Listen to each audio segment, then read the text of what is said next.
Hello, this is Dr. Tirrell, and what we're going to do now is go over how to create our own Google Maps. This is the homepage of our course site. If you look in the calendar, after watching this tutorial video, we are going to get practical experience on February the 4th in class, actually making Google Maps. So we will have class time for a map workshop. This tutorial will go over the basics of how to do that, how to make a Google map, so that way we don't have to spend class time going over that. But when you're doing this, it's always best to get some sort of experience experimenting, trying the things we're going to go over today on your own, seeing what you can do, that sort of thing. Okay, so let's go ahead and go through this tutorial. The first place to check is our local mapping project. So we'll go to assignments here, and local mapping project. This is going to give us some resources that'll be useful for what we're going to do. The first one is Google Maps itself, listed here under resources. I'm just going to open this up in a tab. And you can see it knows where I am. So it opened sort of to my area. You can always just zoom in to wherever you are, the map itself. However, what we want to do, we've probably used this before, to search for things. If I wanted to find, a grocery store or something like that, we've used it that way. But we want to make our own maps. So what I'm going to do is go over to this menu over here on the left. And I'm going to select My Maps. Okay, now that'll give me a list of maps I've created here. You probably don't have any at this point. You can see some of these are from previous classes. What I'm going to do is go down to the bottom here where it says Create Map. Okay, and that's going to open it up in My Maps. So this is what the editorial or the editing interface looks like. You can see some different things that we're going to be examining.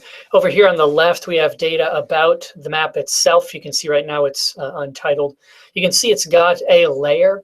The way to think of this is we're going to be adding multiple points, and the points can be, or lines or shapes, can be categorized into separate layers. Probably you're just going to be using one layer. And in fact, for the free version here, you're limited to a certain number of layers. I believe it's 5, but you can have many, many points within layers. So we won't have to get into that too deeply, but as we'll talk about, you probably want to name your layer anyway, just because it shows the name of the layer when people look at your map. So you want to have something better than just untitled. Okay, so this is the default interface. You can see it's showing the United States. We're going to want to zoom in a little bit more tightly. Now, the first thing we probably want to do is give our map a name and a description.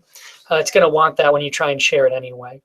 So, depending on what your subject matter is, you're going to want to have an appropriate title and description. So, say we're looking at a particular kind of site, such as, best, places to see turtles.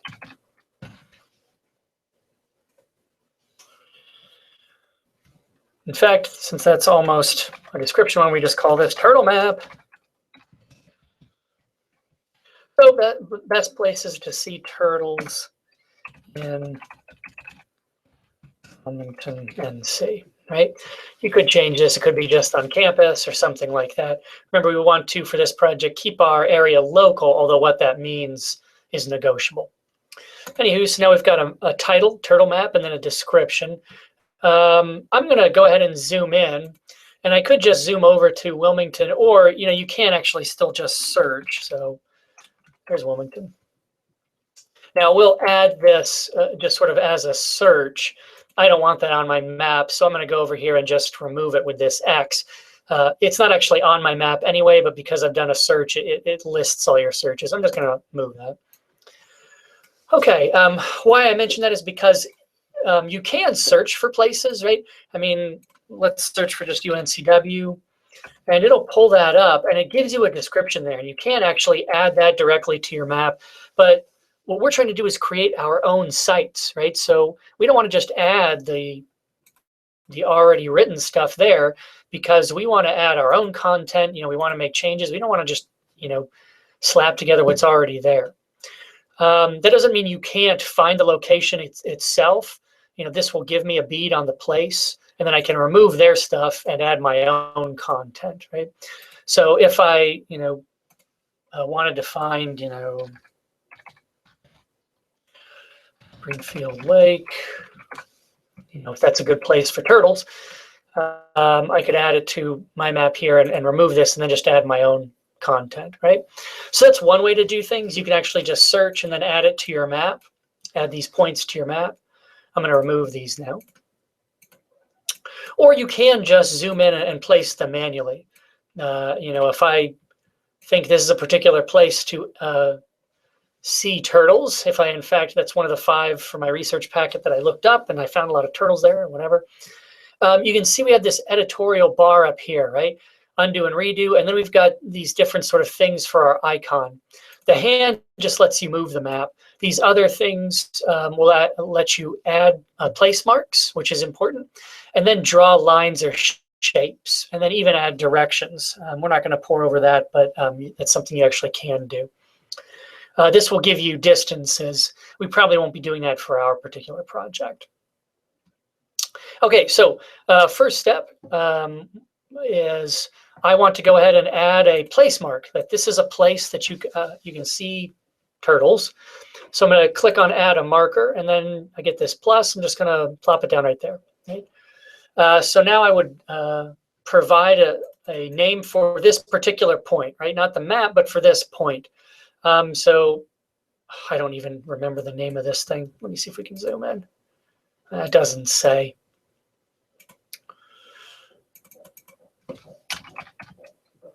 So we'll call this Randall Pond.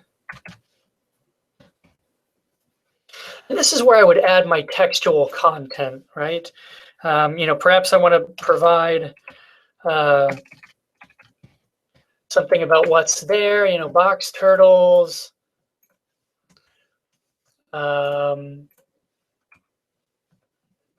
sorry. Something about, open 24 hours. I mean, I guess, public property or something like that. Whatever you're doing, this is where you would add it, right? And then we can click save to save that. Now you'll also notice when we're editing, it has this camera here, and then it also has a camera here. We can add images, right? So that's one thing we want to do because, as you know from our project, we are using substantive text and media. So that can include things like imagery, videos, audio. We saw when we looked at the different maps for our map exercise that some of them map, sounds, some of them have descriptions of smells, all kinds of things. So I want to go ahead and add an image. Now, you'll notice when I do that, you can't just upload an image directly, not for a point.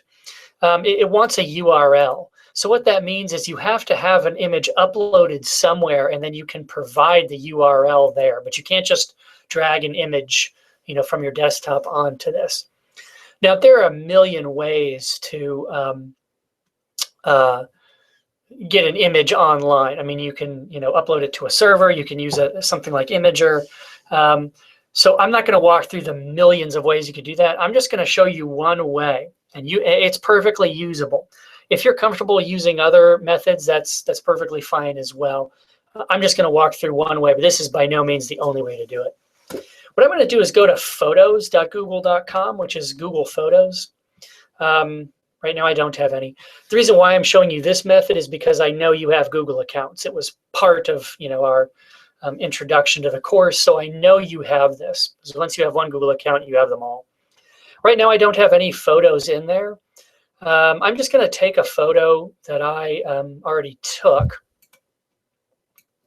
and I'm just going to drag it over here, and it's going to upload. Okay, and there it is, and you'll notice it is of turtles. Okay, so there's our image. So what I'm going to do is I'm going to click on it here. Now, it doesn't actually give you a direct link. See, if we click this link thing, you'd think, oh, is that the URL I could use? It actually isn't, right? If we try and put that in there, here under image URL, see, it doesn't quite work. And the reason why is this isn't pointing precisely to that image. It's pointing to this web page, basically, this shared web page. So it's not actually pointing to the image itself. It's no problem at all. I'm just going to right click, and it has the option here for open image in new tab. That's what I'm going to do. Okay, so when I click that, this new tab actually is the image itself. Okay, so that's the URL I want to copy. I'll copy that, and then I'll plop it down here. And watch how much different it is, right? This is, or how different it is. This has this nice little pretty URL. This is this giant URL pointing to an image. The good news is you'll know it works because the image will pop up. So that's the one I want to use. Select that. So now I have an image here and I have a textual description. I'm going to save it. It'll take a second to come up only because that's the image size of that is very large. So it takes a second to load. Okay, so we've got a point here, and now when you click on it, you can see it pulls up the textual description and the image as well. Now, what's actually useful is if we go back to my map here, I'm going to reload. Now it's added turtle map. The reason why I'm doing this is because this is the edit interface. So it looks like this to me, where when I click on these, it pops up in this nice little balloon. To most people, it's going to look slightly different. It's going to look like this. And so when I click here, it pulls up over here on the left. It's the same stuff, but it works a little bit different, right? So this is actually how it's going to look to most people. To me, because I'm allowed to edit this because it's my map, it does look a little bit different. Just be aware of that. And we'll kind of keep checking in just to sort of see the differences there. Okay, so we've added a point. We've added a name and description, right? It's Randall Pond. We've got a textual description. We've added an image here. One other thing is, you'll notice anytime I add a point here, it just turns into this red pin point thing, right? Surely there's some way to change that, and indeed there is. When you click on this, there doesn't seem to be a way to do it. But over here, if you mouse over, notice this little paint bucket thing over here in the actual list of points. If you click on that paint bucket, it lets you change the color, right? It lets you change the shape to these default shapes. If none of those are really what you want, I mean, I'm talking about turtles here, I can click more icons and it's got a lot more. Let's see if there's anything that looks turtle-like. Not really. Maybe something like that would be an option. I'd probably change it to green. Oh, maybe here, recreation, we've got fish. Nothing that seems overly turtly. So there are a lot of options, but obviously not everything. If you did want to select one of these, you could just, do that. Let's try the fish, just to show you how that works really quickly. Right, so now it's this fish.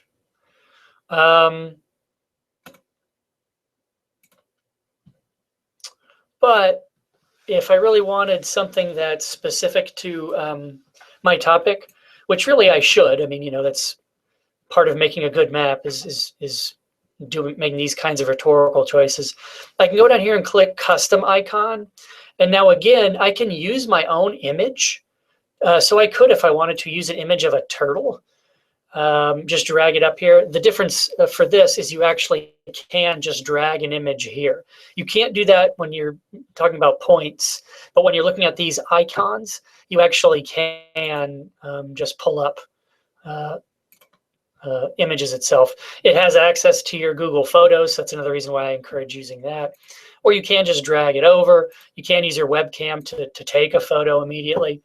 Another thing I wanted to suggest about this, however, though, is here on our course page, we have this link to Map Marker Generator. I'm going to pull that up.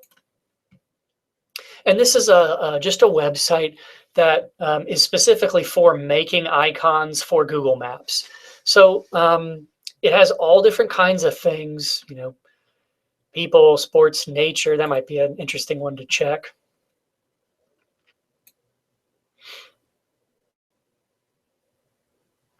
Let's just see if it has turtle. It does.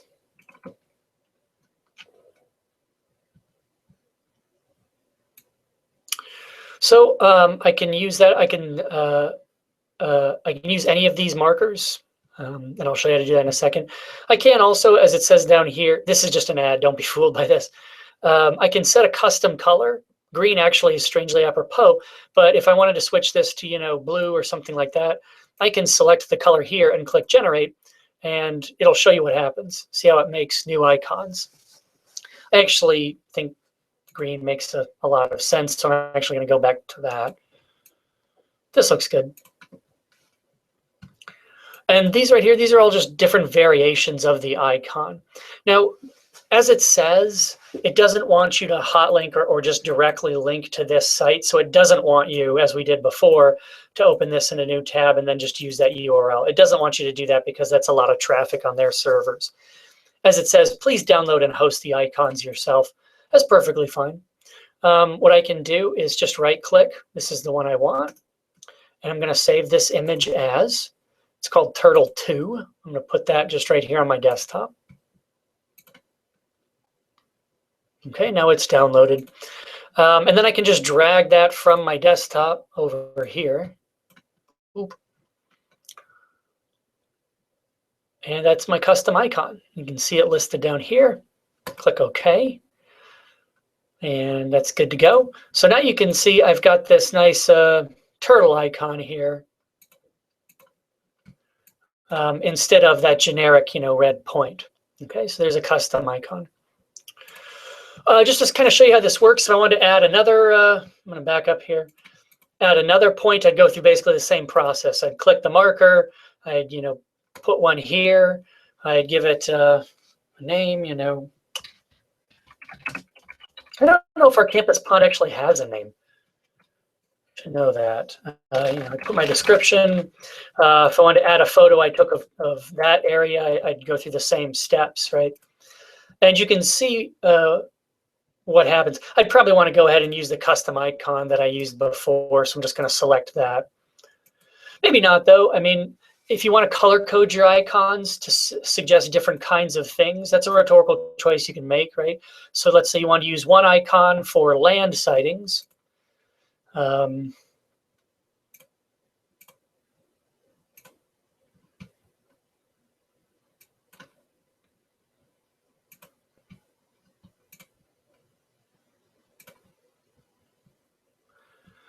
Right? Well, that's water. Let's use this for land. And then you want to use a separate icon for water areas or whatever. You know, you certainly have the ability to do that. So that's essentially how that works. Those are points. The other main way to add things to a map is either lines or areas.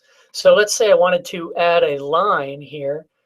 Let's move over to the river and say right along the river here, this whole area is a real turtle hot zone. So, you know, turtle watching area. Okay, so that's how a line works. And it has the same ability to add a description. It's basically just like a point in terms of the modifications you can make. So we don't have to go over all of that. You can add an image. You can change the color. It doesn't give you an icon for a line, obviously, because you're not using a point. But let's say, you know, blue makes a kind of sense, but it would get lost probably against that. So let's use this orange, which will really pop. And let's make the line thicker. And let's not use orange because that's pretty close to the road color as well. There you go. Perfect. Right? So this now, excuse me, is a line. And then another thing we can do is very similar to a line. what I can do is click here, and you can see it gives me the line thing here. If I just want a line, I click, and then I click here again, and it terminates, right? That's an actual line. But if I want an area, what I do is same process, except when I click the second time, I just start, clicking in other places, and I can draw an actual shape, right? And you can make it any kind of shape you want. It's just a polygon. It's a filled polygon. So, give this whatever title you want. Danger zone. Avoid highway to here. And I can add imagery the same way. I can change a couple of features here. One, you can change the fill, and then you can also change the thickness of the border, and then the transparency. If I want it to be completely opaque, I go all the way to the left, and then you can't see anything underneath. Completely transparent is all the way to the right. I probably want somewhere in the middle, right, where it's shaded, but you can still see the stuff through it. I'm going to make that border width much smaller. And you can see my different points and lines are just showing up in a list over here. Let's see how that looks for other folks. You can see the same sort of list. I am going to title this, turtle layer.